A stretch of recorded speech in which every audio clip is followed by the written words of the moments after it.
Louisville was a nice meet for us, good opportunity for us to see the rest of the state. Most of the D1s in the state were present. Some ran full teams, some did not, but it gives us a good indicator where we are as opposed to what we did last year. And we are making great progress on both men's and women's side. Again, with JJ strong finish, as he has done every time this season. He led the team. The guys kind of got caught up in such a big field, very easy. It seems to happen to us every year where we ran well, but probably not as well as we could have. So we're looking to kind of redeem ourselves at Blue Ridge. For the ladies, always a tough meet when you're talking 300, 350 runners in a race. It's easy to get lost, and since we've got some young runners in our top 7. That experience can kind of help in the bigger races, and we'll come along. But certainly we did much better in Louisville than we did last year at the same time. Well, a couple things. I really like where we're kind of setting up. Again, I've challenged the team to have less of a gap between JJ and everyone else.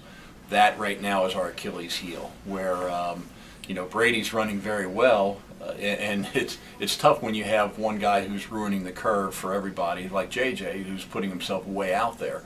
On one hand, it's wonderful. On the other hand, you want the rest of the team to kind of bring up the pack. That's going to hurt us in a smaller race like the conference meet, and like we were expecting at the Blue Ridge meet this week, which has turned into a monster. It's a little bit, not a little bit, a lot larger than what we had initially anticipated. There's going to be 30-plus teams there. They've split it in 2 races, so I'm not really sure who we will be directly competing against. Certainly all the Division I teams, and a lot of familiar competition. But on the guys, what we're really striving to do is be closer as a pack, get as far up front in the race as we can by the middle part of the race, and kind of edge those teams in our conference out. We'll see East Tennessee State and Carolina Upstate, and though we've beaten them at Charlotte, we are no means a better team than they are at this point. So anything could happen. It's going to be a very interesting race on the men's side.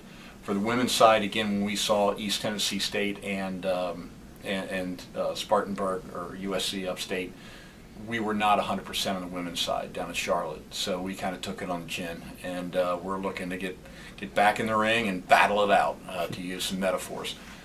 So really using this meet to determine who our varsity squad is going to be in 2 weeks at the Atlantic Sun Championship in Nashville.